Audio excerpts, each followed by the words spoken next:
Hi and welcome to the observation deck for what I hope will be the first step towards the slowing of censorship on the media platforms. Remains to be seen, but President Trump signed an executive order today, being Thursday, aimed at increasing the ability of the government to regulate social media platforms.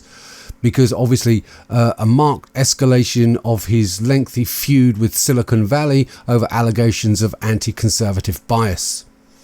President Trump claimed that the order would strip the liability protection from companies that censor content. He accused social media companies of having unchecked power to censor, restrict, edit, shape, hide, alter virtually any form of communication between private citizens or large public audiences. And he also said that if he were able to shut Twitter down, he would. I could think of a few other social media platforms I'd like to see go the way of the dodo. Anyway, I hope this gives the large social media platforms cause for concern, since it's well overdue. And, as I have said in the past, I have no political affiliations. However, this executive order that was signed today brought a wide smile to my face. Here is the announcement from the Oval Office, from President Trump, and please forgive the audio from the Attorney General because I think it was a bad mic connection within the Oval Office, but I did try and clean it up for you. So enjoy and share. What's going on as well as anybody, it's not good. A small handful of powerful social media monopolies controls a vast portion of all public and private communications in the United States, and we know what they are. We don't have to name them. We're going to give you a complete listing. We're going to give you a signed copy of what I'm going to be signing in a couple of minutes, and you'll see exactly what we're doing.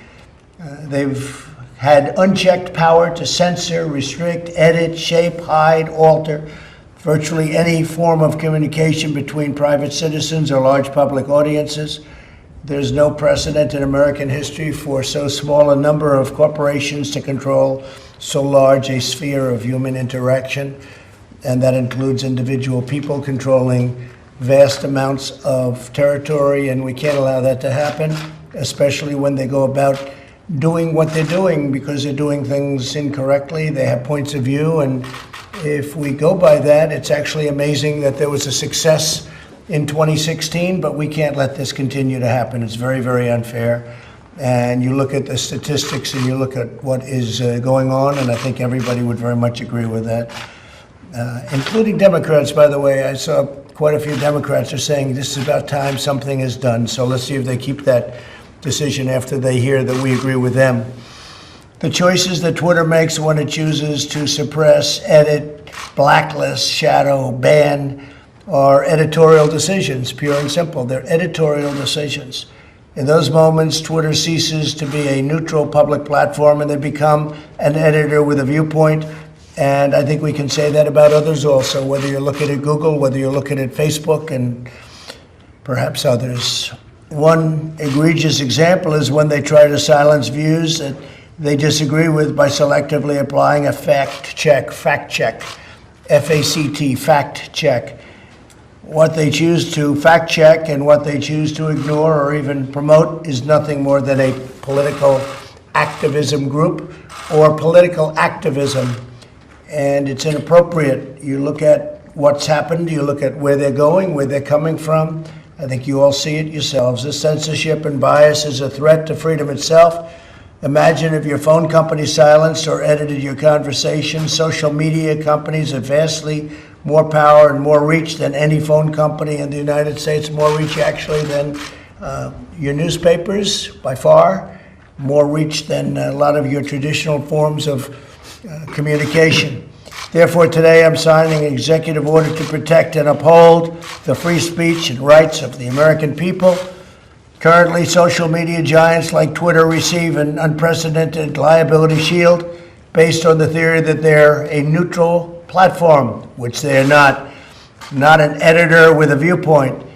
My executive order calls for new regulations under Section 230 of the Communications Decency Act to make it that social media companies that engage in censoring or any political conduct will not be able to keep their liability shield. That's a big deal.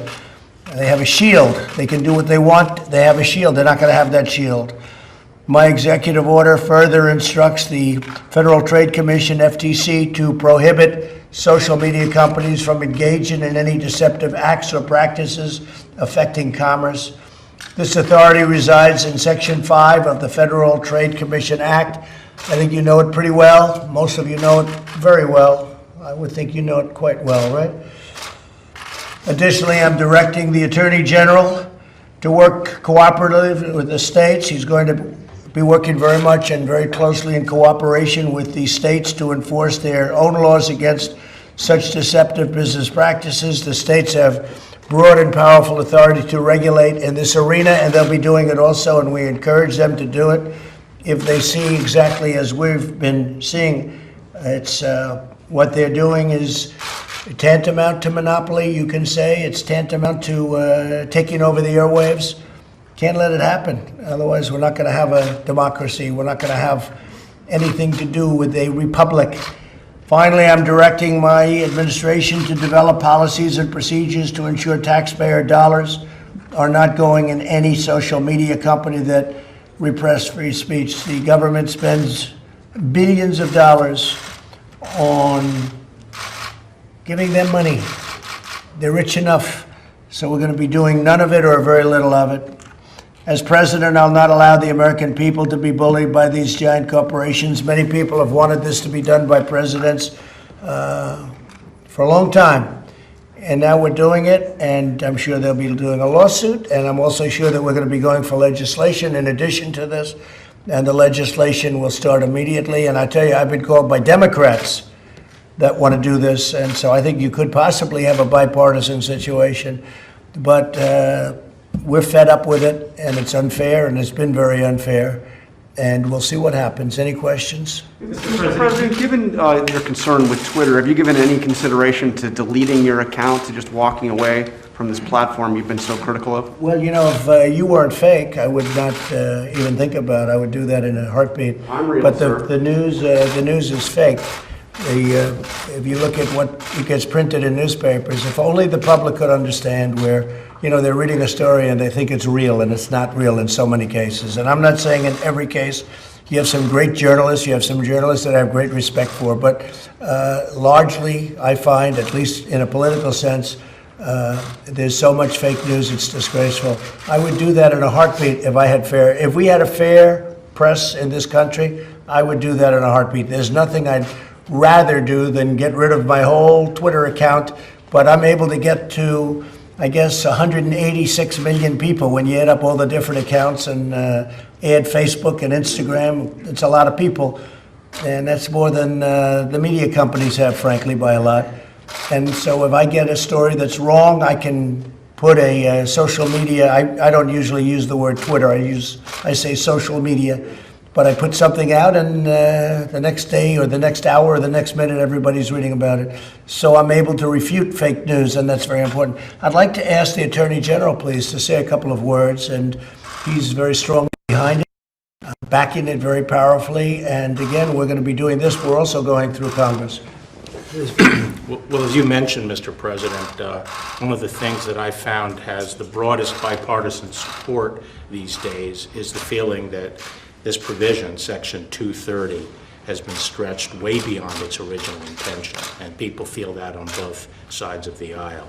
This was adopted 25 years ago to protect the fledgling industry, and its purpose was to allow websites that were serving as essentially bulletin boards for diverse third-party content coming on, to say that you're not responsible for the content of that third-party information.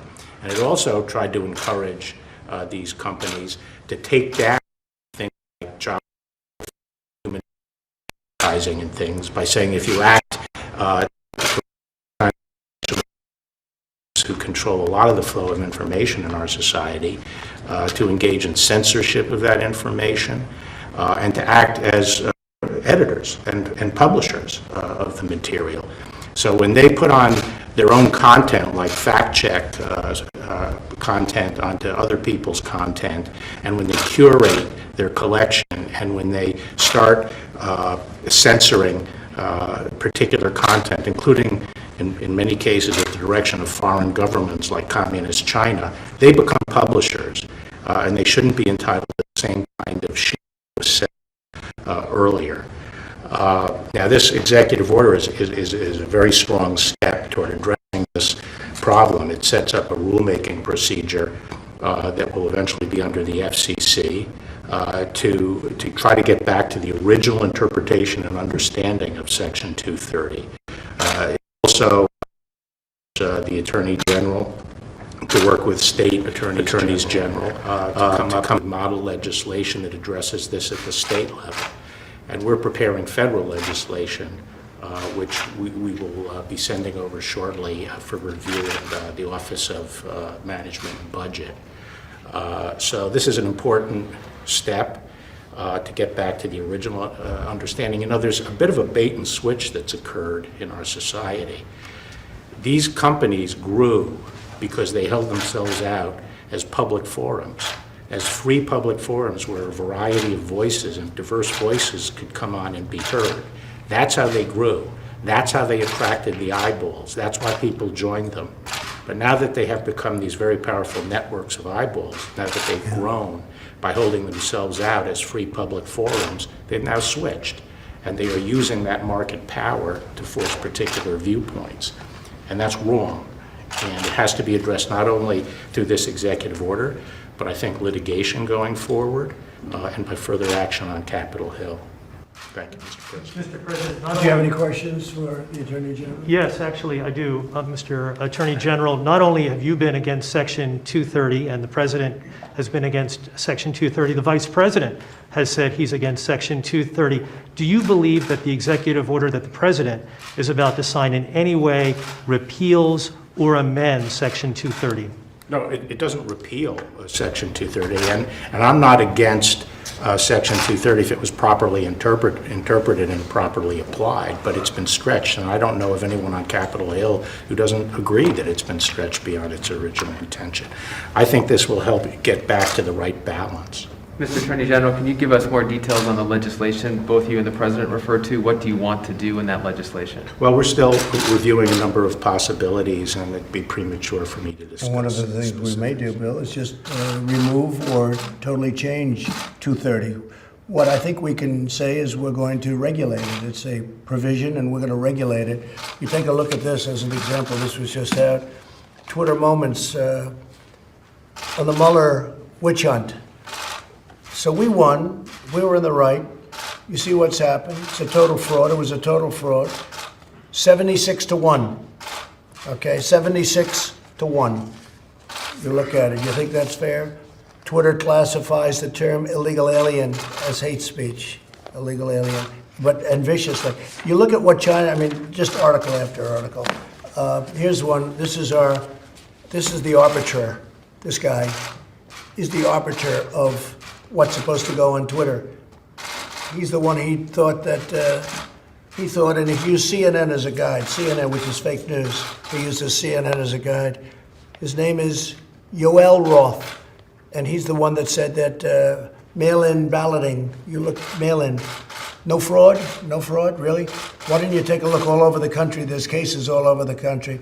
If we went to mail-in balloting, our election all over the world would look as a total joke. It would be a total joke.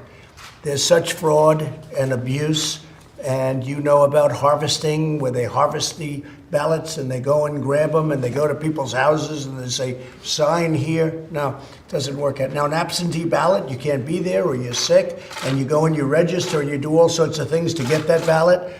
And there's good security measures, but where they send out, like in California, millions and millions of ballots to anybody that's breathing. Anybody in California that's breathing gets a ballot. But, Mr. President, that's not true. So California excuse me, wait a minute, I'm not finished. So here's your man, and that's on Twitter. And the amazing thing is he's wrong. And even no matter who it is, they will admit that he's wrong, because there's tremendous controversy on mail-in voting. And I can say this, the Republican Party cannot let it happen. Go ahead.